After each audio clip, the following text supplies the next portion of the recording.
Labvakar, mazie un lielie pasaku draugi! Man jums ir kāda ļoti skaista ziņa. Šo sestdienu muzeju naktī jums būs iespēja apmeklēt kādu neparastu koncertu, kur uz vienas skatuves tiksies izcilais pianists Andrejs Osokins un es, pasaku stāstnieks Raitis Zapackis. Būs Imanta Ziedoņa krāsainās pasakas un Annas Sakses pasakas par ziediem. Pasākums notiks Vietvalžos, jūs varat aplūkot, kur tas ir, un doties ciemos. Vakars sāksies 19, bet mēs ar Andreju uz skatuves būsim 20. Brauciet ciemos un pavadīsim vienu skaistu vakaru pasakās un mūzikā. Bet šovakar es lasīšu Imanta Ziedoņa melno pasaku. Tā ir par vēlniem. Daudz teiks, vai vēlni, tas ir briesmīgi un tas nav bērniem, bet ziniet, latviešu vēlns nekad nav bijis ļauns. Vecais, īstais latviešu vēlns vienmēr ir bijis labsirdīgs, dāsns un pat jebkurš ganuzēns viņu varējis apmuļķot. Lūkosim, ko stāsta Imants Ziedonis. Šī ir melnā pasaka. Šī ir tik melna pasaka, ka nekā nevar redzēt. Tajā kaut kas ir, bet nevar redzēt. Aizveriet acis, vēl aizsieniet ar melnu lakatu, un tagad jūs saprotat, cik tajā tumšs. Nekā nevar redzēt. Var tikai ar rokām taustīties. Tumšs kā ellē, vai ne? Šī pasaka jau arī notiek ellē. Sataustījāt to pinkaino? Tas ir Jancis? Nē, tas ir pats velns. Viņš ir tik melns kā zābakbirste. Ar viņu var zābakus tīrīt. Viņam deguns pilns ar pelniem. Iebāziet viņam pirkstu mutē. Jūtat? Pilna mute ar pelniem. Nekutiniet viņu, ka nesanāk vēl šķaudīt. Pajuks visa pasaule pelnos. Taustāmies pa tumsu tālāk. Tāda kā kaste. Tas ir televizors. Velns skatās televizoru. Melnu televizoru, bet nekā nevar redzēt. Varbūt viņš arī kaut ko redz, varbūt neredz, bet skatās.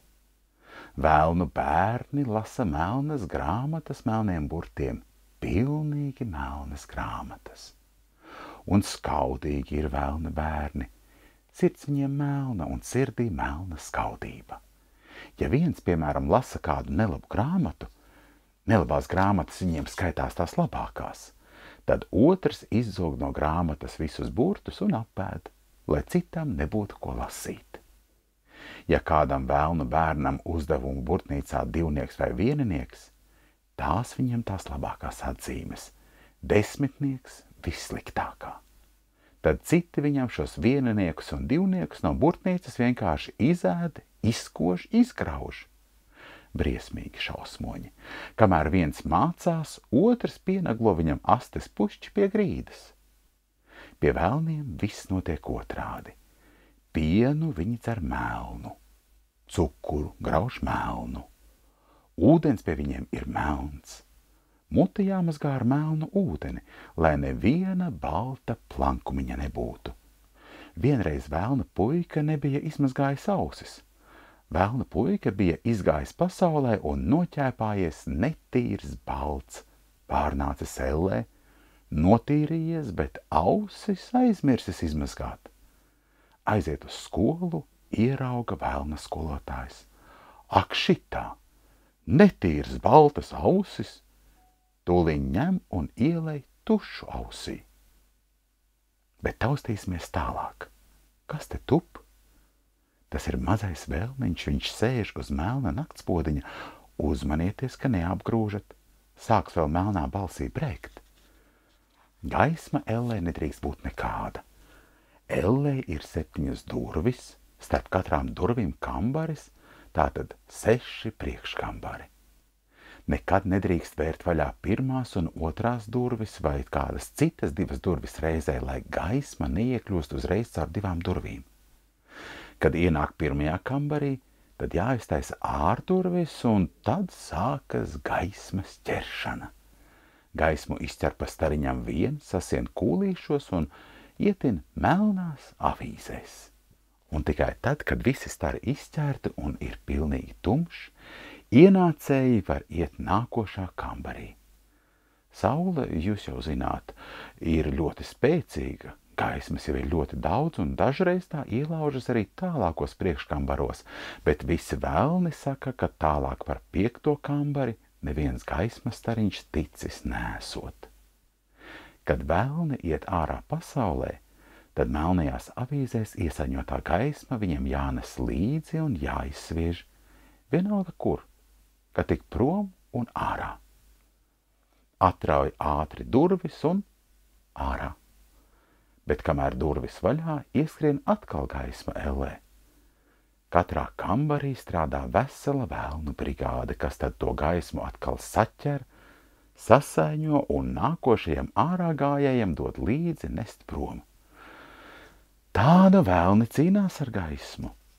Vienreiz vienam velniņam bija iepatikusies kabatas baterija.